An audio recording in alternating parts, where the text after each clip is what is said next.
that everyone has to work according to his qualities and attain perfection of life. That's why there's division into Brahmana, Kshatriya, Vaishya, Shudra. Brahmana is supposed to be purely in the mode of goodness. Kshatriya is in the mode of passion. But that is supposed to be guided by the Brahmanas who are in the mode of goodness and in touch with the will of the Supreme Lord, so they can direct the Kshatriyas how to act, how to live in this world responsibly and administrate the state for the uplift of the citizens. But, as usually happens, power corrupts, and absolute power corrupts absolutely. Actually, the Kshatriyas, they didn't have absolute power. They administered under the guidance of the Brahmanas. But later on, due to so many reasons, the influence of Kali Yuga, in which people the influence of Kali means the influence of Tamagun, the mode of ignorance, more and more. So gradually kings, they took power without consulting the Brahmanas, and simply without taking training, Kshatriyas were also trained in the Vedic principles, not to the extent that the Brahmanas were, but they also had to understand them. They would consult with their ministers, means they would consult with their ministers on the basis of Shastra, on the basis of practical wisdom. They would also learn practical wisdom. Not that they simply blindly followed the Brahmanas either, but they consulted with different ministers and decided what was the best thing to do. So that system of checks and balances is gone, and simply leaders, they are the worst people. As Prabhupada used to say, the people are fools and rascals. So democracy means who's the biggest fool and rascal, they get the top position. All people are living like animals, and they vote the biggest animal, he becomes the leader. So in such a situation, there is need of rectification. This material world, the tendency is always to go away from its purpose. The purpose of the material creation is to sit properly. The purpose of the material creation is to sit properly, and also to give the chance to the conditioned souls to become Krishna conscious. Conditioned soul basically means he's not Krishna conscious.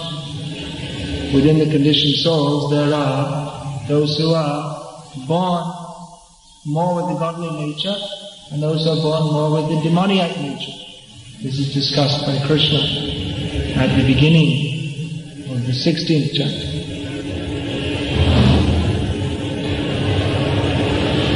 He tells Arjuna, don't you worry, you are born with the godly qualities. Some people are born with more demoniac and some with more godly.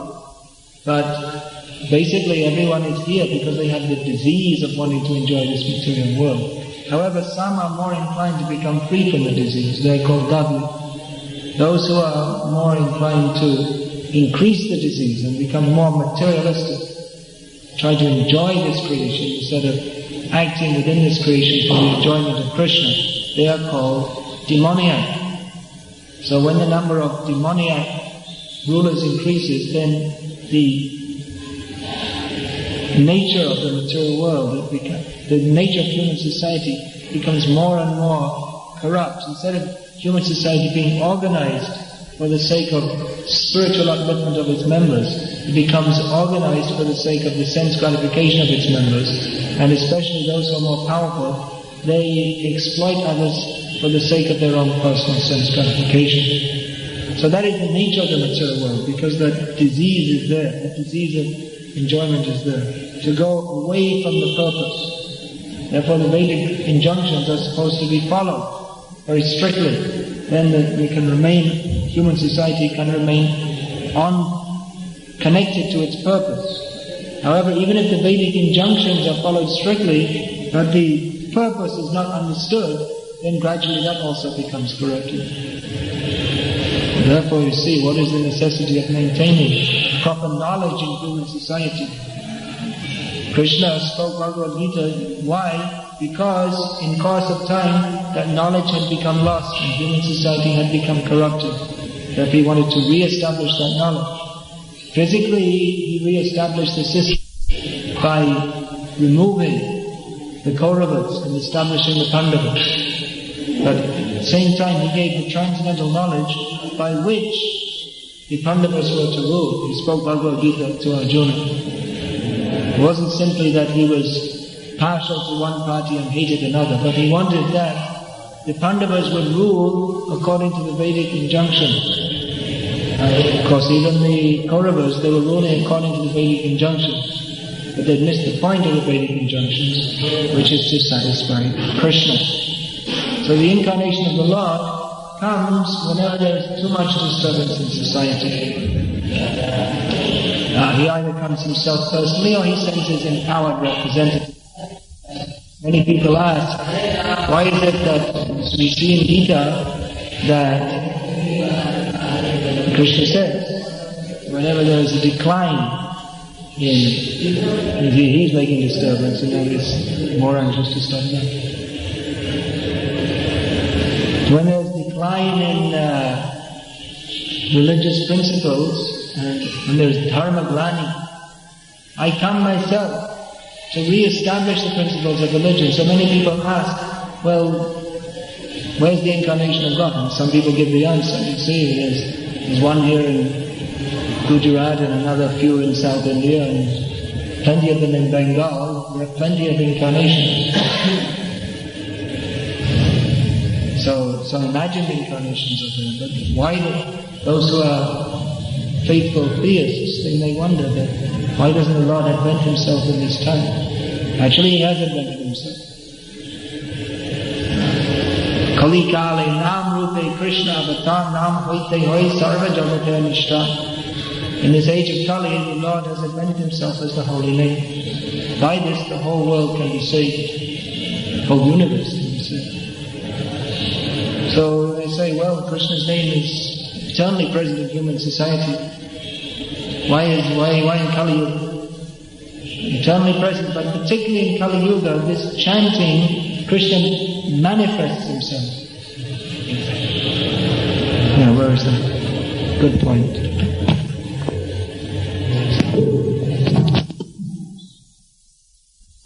When will this be amended?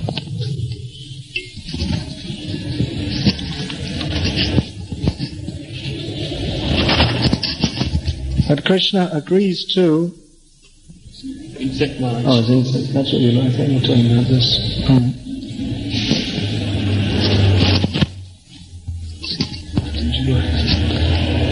Krishna manifests himself more prominently in the form of his holy name in this Kali Yuga. We ask, how is that? And just like the sun is always of equal power, but sometimes the sun manifests himself at different times of day. The sun manifests his energy more. So the holy name is always powerful, but especially in this Kali Yuga. And chanting the holy names is the prescribed method to invoke the presence of the Supreme Lord. When we chant the holy names, then Krishna appears on the tongue, dances on the tongue of the aspiring devotee. That's if we actually chant. Chanting means with attention and with devotion, with love, faith. Chanting Hare Krishna Mahamantra means to ask Krishna to engage us in his service. So chanting means also with the attitude of wanting to perform service. And how to perform service? Anukulyena Krishna Anushilanam. In a favorable mood, in a way that is pleasing to Krishna. So all these things have to be considered. But the fact is there that the holy name, the effect of the holy name, no one can deny. So many people all over the world. What is the proof? So many people all over the world, their lives are changing. People who come to Krishna consciousness, who take it seriously, their lives are changing. They feel attraction for this chanting and not for the sinful activities of this world. Of course, due to past sinful life, we may still feel attraction towards material sense gratification, but we must be feeling more attraction to Krishna consciousness, otherwise we would go that way, fall down. But those who are tasting the holy name, they remain fixed. They go on. And gradually they make advancement. A question was coming about, why do people go away? They're chanting, but after some time they lose inspiration. Why do they go away? That means that not begging for the mercy of the holy name. How do we chant? We have to chant begging for the mercy of the holy name. We have to keep on showing Krishna that we want to surrender to Him. This is a whole big philosophical question in the Sri Sampradaya. That you only have to surrender once, and then that's it. Lord Rama says, whoever surrenders to me once, I award him fearlessness and I take care of him. So somebody say, okay, surrender once. Okay, I surrender. That's it. Finish. Nothing more to do. There are others who say that the process of surrender is an ongoing process. You have to keep on surrendering to Krishna. And of course, we could say that both things are true, because if you actually surrender once, then you remain surrendered. You're not actually surrendered if you don't continue your surrender. And that's only a show of surrender. But actually at every moment we are being given the opportunity by Maya to surrender to her. At every moment we have the opportunity either to follow the dictates of Maya or to follow the dictates of Krishna. So where do we surrender? It's a constant process. It's a constant struggle. As long as we're not fully surrendered to Krishna, then it's a constant struggle, because we feel, due to our sinful background, we feel attracted to take up sense gratification. Therefore, we have the process of sadhana bhakti, process of devotional service, to help us to surrender. There's also the path of raganuga bhakti, in which one spontaneously feels attracted to Krishna. But as long as we don't feel that spontaneous attraction, as long as we still feel attraction to Maya, if we try to follow that, it's not possible to be successful. So sadhana, that gives us the protection and the inspiration to keep on going. It gives us a formal structure within which to hear and chant about and serve Krishna. In spontaneous devotional service, devotee is spontaneously attracted to hear and chant about Krishna and serve. But as we're not on that platform, we have a structure that you do it in a regulated way. At this time, you rise early, attend the temple programs, chant. At this time, you do this service. Sadhana doesn't mean only what goes on between 4:30 and 8:30 in the morning. Sadhana means a practice, cultivation. That means whatever we're doing throughout the 24 hours, that is also sadhana. We're taking up the practice of serving Krishna. You see, even when we're taking prasadam, there's a whole consciousness that I'm taking this, honoring this prasadam, so that my body may be fit to perform different services for Krishna. It's a different mood to, alright, let me enjoy. When we're performing different services, cleaning the floor, cutting vegetables, whatever it may be, that's all training. It's service to Krishna, but it's also training in service to Krishna. Training in imbibing the attitude of serving Krishna, which is the meaning of pure devotional service, to have a spontaneous attraction to serve Krishna. So this sadhana process is structured, do this, structured way.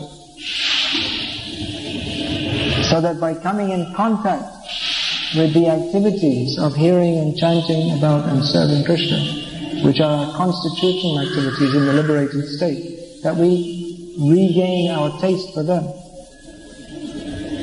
So sometimes devotees, they go away from that. They may become complacent. They may think, well, I followed Mangalati and all these things when I was a junior devotee, but now I'm more senior. So, sometimes if I sleep in the morning, it doesn't matter. Actually, it's better, because then when I get up, I'm less tired, and I can chant my rounds better. And there may be some reasoning. It may seem very, and you may not feel any difference. It may feel, I got up a little late, but it doesn't matter. I chant my rounds, I did my service. You don't notice the incremental decrease until it's too late. That you lose the taste. Apart from the offense of not attending, not following these rules and regulations, which in itself weakens us. By not applying ourselves to this process, we become weaker. And then by not regularly hearing, then we lose our discriminatory power. And as we become weaker, we're thinking, I'm alright, everything's okay, so it doesn't matter if I associate with Maya a little bit. It's not really I can read this, I read so many things, spend 2 hours a day reading newspapers and magazines, and it's all for preaching, and we may have so many different reasons. But unless our consciousness is clear, if we read these things, we'll be affected. Actually, if our consciousness is clear, we won't have a taste for reading them anyway. But we'll just read. We may see, just for the sake of seeing some points for our preaching, but if we get a taste for reading these things, then we're in a very dangerous position. Then our consciousness becomes polluted, and we start to think that these mode of ignorance ideas which are being propagated in them, they're actually not so bad. We start to think, well, we have to be realistic. Devotee is actually a realist. The devotee is discussing Ram Lila, Krishna Lila. To the materialist, it appears to be some fairy story. What is this? Ram is, some demon is flying in the sky and Ram is shooting. Some demon is taking the form of a deer. Some demon has 10 heads. These are fairy stories. Come on, let's be realistic. What are the real problems of the world? Let's have a look in the newspaper. The real problem is that you forgot Krishna. This is reality. But we are taking this non-reality to be reality. And if we're in material consciousness, if we're not absorbed in hearing and chanting about Krishna, it will seem to be reality. Mostly we come to this Krishna conscious movement because we think that this whole material world stinks. It's just a nonsense place. But when we become so-called more mature, we may start to think, well, it's not so bad after all. Let's be realistic. What's going on? How can we relate to people if we believe in all these fairy tales? How are we going to convince people about Krishna? Maybe we should dress Krishna up in a suit and tie on the altar, and then people could relate to him better. Whoever, no one dresses like this. Isn't it ridiculous? Why don't we give him a pair of Levi jeans? Let's be realistic. Be modern. Make some adjustments. But it doesn't work. And not only does it not work, but we ourselves lose our faith. Because we don't have faith in the truth positive. Prabhupada describes here in the translation. The truth positive. He is the truth positive. He is the actual truth, Krishna. And everything in this world that appears to be truth If we don't see everything in this world in connection with Krishna, then it is just like a reflection in the darkness. So we don't get the clear picture. So, how to keep strong? How to be delivered? Krishna has come as Lord Chaitanya to deliver the holy name. He is present as His holy name. So easy to avail of. So easy to take advantage of. But if we are like animals, living like animals in the mode of ignorance, then asatyare sattva karimani, we'll take that which is not true to be true. The devotee remains absorbed on the Vaikuntha platform by absorbing his consciousness in Krishna and service to Krishna. For all the important things, so-called important things in the world, he knows that it's just a semblance of importance. It doesn't matter if someone's PhD, MSc, President of America. Their so-called importance, for one thing, it's just for a few seconds anyway. For another thing, what does it matter whether you're a PhD or the President? So what? We're tiny, tiny little beings. Among the dogs, one dog is considered better because he's bigger and stronger. He becomes the chief of a pack of dogs. So in human society, we consider someone better because he's maybe more intelligent or more powerful, richer. But what does this all matter? So what? You're in this human body for a few seconds. That minute, I'm the President of America. And so what? What is America? It's just some tiny little patch on some tiny little planet. But we take it so seriously. So reality is to understand Krishna. If we understand that, then we'll remain fixed and we'll be delivered back to God. But if we don't remain fixed in our spiritual practices, if we don't take advantage of Krishna, His mercy, He's come to us, Mahavadanya Avatar, most merciful incarnation, to deliver us as Lord Chaitanya. But if we don't take advantage of that mercy, then we simply have to remain within this material world. Whatever we do in Krishna consciousness, that will help us. But if we don't remain fixed on the path, then ashadadhana purusha dharma syatya parantapa aprapyanam vivakanti mrityu samsaravatam. If we don't remain faithful to Krishna, we have to fall down from devotional service and go back to material existence of repeated birth and death. Hare Krishna. Any questions?